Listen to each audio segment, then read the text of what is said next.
Good morning. Now we are going to see about Nathaniel Hawthorne's The Scarlet Letter. The Scarlet Letter was published in 1850 by Nathaniel Hawthorne and it considered the most famous novel in American literature. Set in 17th century Puritan Massachusetts, the novel centers around the travails of Hester Prynne, who gives birth to a daughter Pearl after an adulterous affair. Hawthorne's novel is concerned with the effects of the affair rather than the affair itself, using Hester's public shaming as a springboard to explore the lingering taboos of Puritan New England in contemporary society.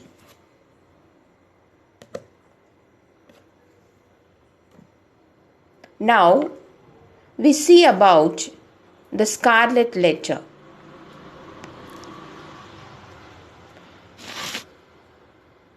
The Scarlet Letter begins with the protagonist, Hester, is being led to the scaffold where she is to be publicly shamed for having committed adultery. Hester is forced to wear the letter A on her gown at all times. She has stitched a large scarlet A onto her dress with gold thread, giving the letter an air of elegance. Hester carries Pearl, her daughter, with her, and she is asked to reveal the name of Pearl's father in the public. But she refuses.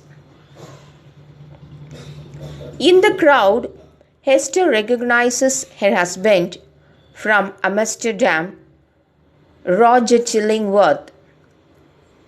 He visits Hester after she is returned to the prison.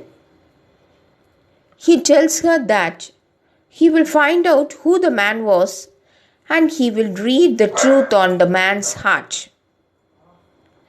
Chillingworth then forces her to promise never to reveal his true identity as her cuckolded husband.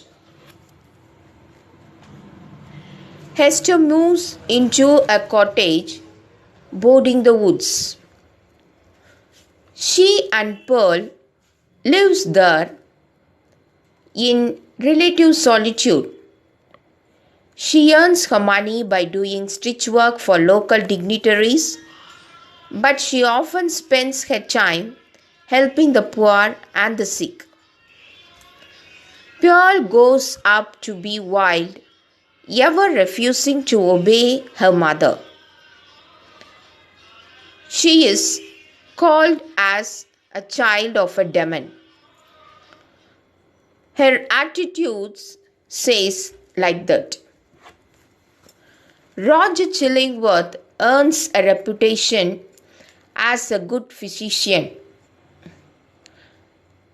He uses his reputation to get transferred into the same home as Arthur Dimmesdale, an ailing minister. Chillingworth eventually discovers that Dimmesdale is the true father of Pearl, at which point he spends every moment trying to torment the minister. One night, Dimmesdale is so overcome with shame about hiding his secret that he walks to the scaffold where Hester was publicly humiliated. He stands on the scaffold and imagines the whole town watching him with a letter emblazoned on his chest. While standing there, Hester and Pearl arrive. He asks them to stand with them. Pearl then asks him to stand with her, the next day at noon. When a meteor eliminates the three people standing on the scaffold, they see Roger Chillingworth watching them. Dimmesdale tells Hester that he is terrified of Chillingworth, who offers to take Dimmesdale home. Hester realizes that Chillingworth is slowly killing Dimmesdale and that she has to help Dimmesdale. A few weeks later, Hester sees Chillingworth picking herbs in the woods. She tells him that she is going to reveal the fact that he is her husband to Dimmesdale.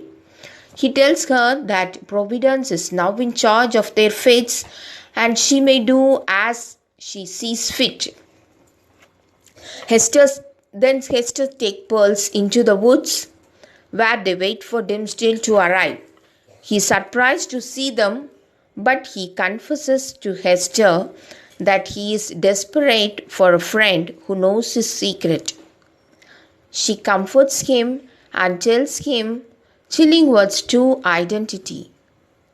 He is furious, but finally agrees that they should run away together. He returns to town with more energy than he has ever shown before.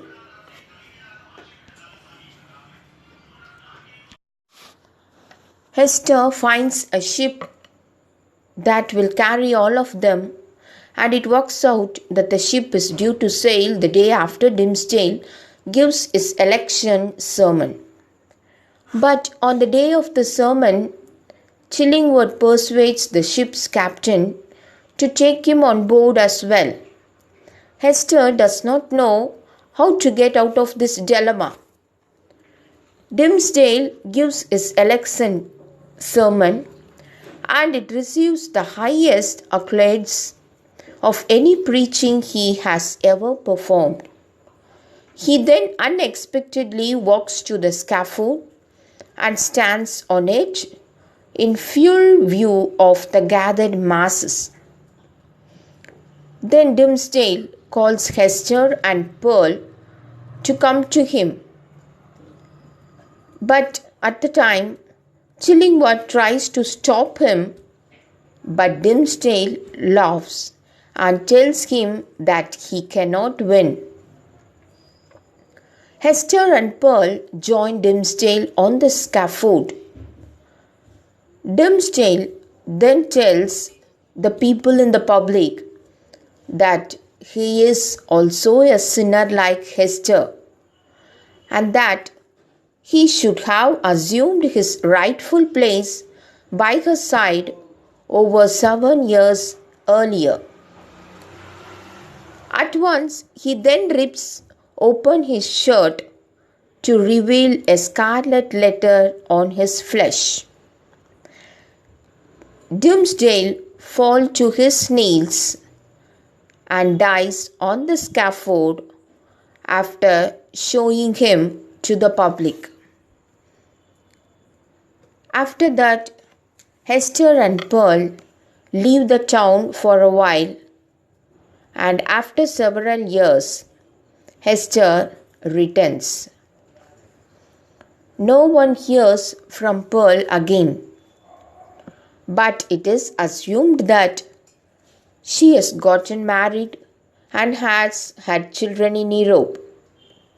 But to the last, Hester never removes her scarlet letter, and after she died, she is buried in the site of the King's Chapel.